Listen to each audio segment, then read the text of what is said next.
चलिए आज हम लोग देखने वाले हैं क्लास 10th का जो है हिंदी। ठीक है, हिंदी का जो है दूसरा पार्ट है 20 का दांत। इससे पहले हम लोगों ने पहला पार्ट कर लिया है, उसमें का जितने भी ऑब्जेक्टिव क्वेश्चन है वो हमने सारा करा दिया। यदि आपने नहीं देखा है तो हमारे चैनल पर प्लेलिस्ट बना हुआ है, उसमें जाकर देख सकते हैं। उसमें का सारा ऑब्जेक्टिव क्वेश्चन आपको दे दिया गया है। आज पार्ट दूसरा है, इसमें यह पार्ट 2 चल रहा है। इसमें का मोस्ट वीवीआई जितने भी क्वेश्चन है वो आपको इस वीडियो में देखने को मिलेगा। तो पहली बार आए हैं चैनल पर तो चैनल को सब्सक्राइब कर लीजिए और वीडियो को लाइक कर दें। चलिए पहला क्वेश्चन देखते हैं। पहला क्वेश्चन आपके सामने यहाँ पर कह रहा है 20 के दांत कहानी के रचयिता कौन है। 20 के दांत कहानी के रचयिता आपको याद रखना है नलिन बिलोचन शर्मा। श्रम विभाजन और जाति प्रथा के लेखक, पहले पार्ट के लेखक कौन है, भीमराव अम्बेडकर। दोनों पार्ट का जो है राइटर का नाम आपको याद रखना है। 20 के दांत के लेखक कौन है, तो नलिन बिलोचन शर्मा। अगला क्वेश्चन देखिए आपके सामने दूसरा क्वेश्चन आ चुका है। 20 के दांत कैसी कहानी है। 20 की दांत कैसी कहानी है, तो ये आपको याद रखना है मनोवैज्ञानिक। ठीक है, कौन सी है, मनोवैज्ञानिक। मनोवैज्ञानिक याद रहेगा। 20 के दांत कैसी कहानी है, तो मनोवैज्ञानिक। अगला क्वेश्चन देखिए आपके सामने तीसरा क्वेश्चन आ चुका है। 20 के दांत समाज के किस वर्ग की मानसिकता उजागर करती है। 20 के दांत समाज के किस वर्ग की मानसिकता उजागर कर रही है, तो मध्य वर्ग के। ठीक है, मध्य वर्ग के समाज की मानसिकता उजागर कर रही है। अगला क्वेश्चन देखिए चौथा आपके सामने। 20 के दांत पाठ की विधा क्या है। 20 के दांत पाठ की विधा है, ये ना तो निबंध है, ना तो कविता है और ना ही व्यक्ति चित्र है, ये है एक कहानी। ठीक है, तो 20 की दांत को आप लोग एक कहानी याद रखिएगा है ये। अगला क्वेश्चन देखिए आपके सामने आ चुका है। अगला क्वेश्चन, ठीक है, अगला क्वेश्चन आपको याद रखना है क्या कह रहा है। अगला क्वेश्चन देखिए पांचवा कह रहा है 20 के दांत कहानी का प्रमुख पात्र कौन है। तो प्रमुख पात्र सेन साहब हैं कि मदन है कि सेन साहब हैं कि सभी हैं कि खोखा है। जिसने भी ये पढ़ा है, ये जो कहानी है खोखा के इर्द गिर्द चल रही है, तो खोखा ही इसका पात्र हो जाएगा। ठीक है, मेन पात्र। अगला क्वेश्चन देख लीजिए आपके सामने छठा। सेन साहब की 5 लड़कियां कौन थी। सेन साहब की 5 लड़कियां क्या थी, मूर्ख थी ना जी, उदंड थी ना जी, नासमझ थी ना जी, ये सुशील थी, बहुत ही सुशील और संस्कारिक थी पांचों लड़कियां उनकी। ठीक है, अगला क्वेश्चन देखिए आपके सामने याद रखना है गिरधर लाल का बेटा कौन था। तो ये जिसने भी पाठ पढ़ा है उसको याद है, मदन। इसका जो है राइट आंसर हो जाएगा सी। अगला क्वेश्चन देखिए आपके सामने आ चुका है आठवां। गिरधर लाल सेन साहब की फैक्ट्री में क्या करता था। तो जो गिरधर लाल था वो सेन साहब के फैक्ट्री में क्या करता था, तो इसका जो है राइट आंसर हो जाएगा कि वो एक ड्राइवर था। ठीक है, सेन साहब के फैक्ट्री में गाड़ी उड़ी किराने की दुकान पर, सॉरी ये नहीं, किराना का जो है दुकान पे वो गिरधर रहता था। उनके फैक्ट्री में किराना का दुकान था, उसी पर वो रहता था। ठीक है, गिरधर। अगला क्वेश्चन देखिए आपके सामने नवा क्वेश्चन। सेन साहब की नई मोटर कार किस रंग की थी। तो नई मोटर कार उनकी जो थी वो काली कलर की थी, ये आपको याद रखना है। सेन साहब की जो गाड़ी थी वो काली कलर की थी। अगला क्वेश्चन देखिए कह रहा है सेन साहब की नई मोटर कार कितने कितने की थी।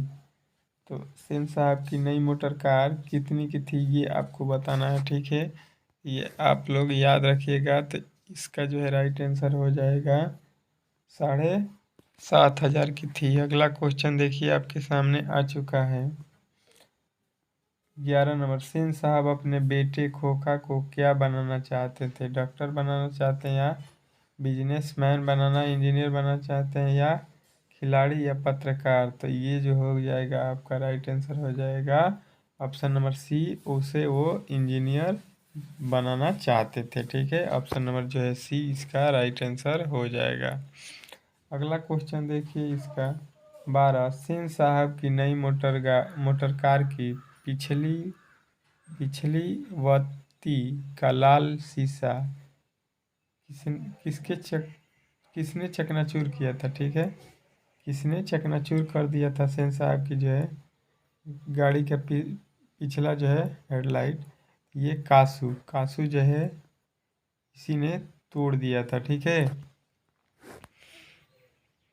उनके बेटे कासू जो कि इकलौता था वही तोड़ा है। सेन साहब की आंखों का तारा कौन था, तो ये आपको याद रखना है खोखा। खोखा जो है उनका लड़का है, कासू बोलिए या खोखा बोलिए, यही उनके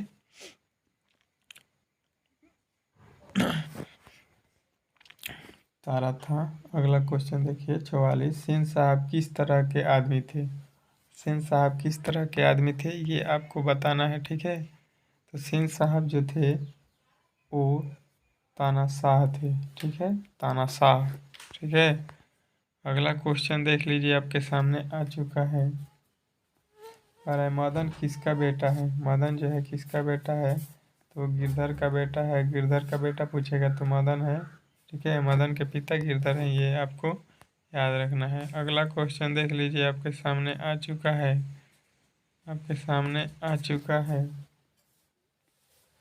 मदन और कासू के बीच झगड़े का कारण क्या था, तो लट्टू खेलने में जो है उनकी लड़ाई हो जाती है गली में। मदन जो है लट्टू खेल रहा था तभी जो है कासू आता है तो लट्टू खेलने के लिए मांगता है, तो इन दोनों में जो है लड़ाई हो जाती है। अगला क्वेश्चन देखिए, कह रहा है मदन के लिए क्या खाना खाना मामूली बात थी, तो मदन के लिए जो है मार खाना ये मामूली बात थी, ठीक है, ये डेली हमेशा मार खाता था। अगला क्वेश्चन देखिए 18, खोखा किन मामलों में अपवाद था, ठीक है, तो ये जो है खोखा जो है बहुत सारे नियमों में अपवाद था, लेकिन आपको याद रखना है कि ये घर के नियमों की धज्जियां उड़ाने में अपवाद था। हर एक नियम को ये उल्टा सीधा कर दिया था, ठीक है। अगला क्वेश्चन देखिए आपके सामने 19 नंबर, खोखा के दो दो दांत किसने तोड़े थे, तो ये आपको याद रखना है कि मदन जो है इसी से उसका झगड़ा हुआ है खोखा का लट्टू के लिए, तो ये दोनों लड़े थे तो उसमें मदन ने दो दांत तोड़ दिए थे खोखा का। अगला क्वेश्चन देखिए आपके सामने क्या कह रहा है, 20वां क्वेश्चन, मैं तो खोखा को इंजीनियर बनाने जा रहा हूँ, यह कथन किसने कहा था, तब खोखा के पिता कौन थे, वही बोले थे सेन साहब कि मैं अपने खोखा को इंजीनियर बनाने जा रहा हूँ। अगला क्वेश्चन देखिए आपके सामने आ चुका है 21 नंबर, सीमा, रजनी, आलो, शेफाली, आरती पांचों किसकी बहनें थीं, तो ये खोखा की बहनें थीं। खोखा इकलौता था, इकलौता बेटा।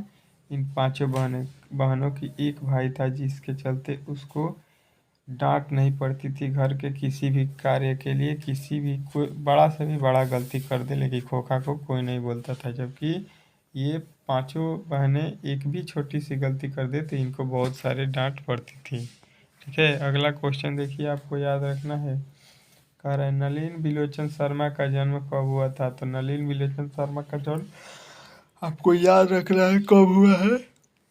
नलिन बिलोचन शर्मा का जन्म आपको याद रखना है, 1 मिनट, इनका जो जन्म है आपको याद रखना है 18 फरवरी 1916 ईस्वी, राइट आंसर हो जाएगा 18 फरवरी 1916 ईस्वी को हुआ है। अगला क्वेश्चन देख लीजिए, अगला क्वेश्चन आपके सामने आ चुका है, क्या कह रहा है अगला क्वेश्चन आपको याद रखना है, देखिए अच्छे से। अगला क्वेश्चन कह रहा है महल और झोपड़ी वालों की लड़ाई में अक्सर महल वाले ही जीतते हैं, पर इस पर इसी पर इसी हालत में जब दूसरे झोपड़ी वाले उनकी मदद करने आ जाते हैं तो खिलाफ में, तो यह पंक्ति कहाँ से लिया गया है, तो ये जो है 20 के दांत से लिया गया है। इसमें एक गरीब और एक अमीर के बीच लड़ाई होती है, मदन और कासू, ठीक है, तो ये आपको याद रखना है। अगला क्वेश्चन देख लीजिए आपके सामने आ चुका है 24, अनामा दास का पौधा उपन्यास किस लेखक की कृति है? तो ये जो है आपको याद रखना है, हजारी प्रसाद द्विवेदी।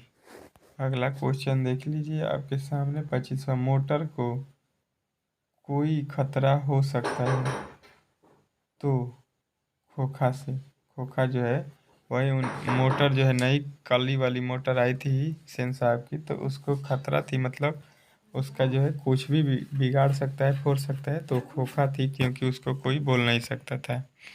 अगला क्वेश्चन देखिए 26 नंबर, हिंदी कविता के प्रपदवाद के प्रवर्तक कौन है? ये कौन है? नलिन विलोचन शर्मा।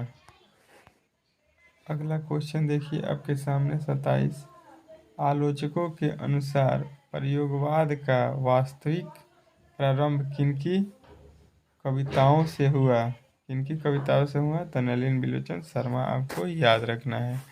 अगला क्वेश्चन देखिए, झोपड़ी और महल की लड़ाई के में अक्सर कौन जीतते हैं? तो महल वाले, ये हमने पहले ही बता दिया है, राइट आंसर भी हो जाएगा। अगला क्वेश्चन देख लीजिए आपके सामने 29, सामाजिक विकास क्रम में समांती सभ्यता की अपेक्षा किस सभ्यता को अधिक प्रगतिशील कहा जा सकता है? किसे कहा जा सकता है? तो आपको याद रखना है, नस्लवादी सभ्यता को। अगला क्वेश्चन देखिए इस पाठ का और अंतिम, ठीक है, 30वां, मनुष्य और परिस्थिति का संबंध है। ये मनुष्य और उसके परिस्थिति का संबंध क्या है? तो ये एक दूसरे के मित्रवत हैं, ठीक है। ठीक है, मनुष्य और परिस्थिति एक दूसरे के क्या हैं? मित्रवत हैं, ठीक है। तो ये 30 क्वेश्चन आपको मोस्ट वीवीआई क्वेश्चन थे इस पार्ट से, पार्ट 2 से।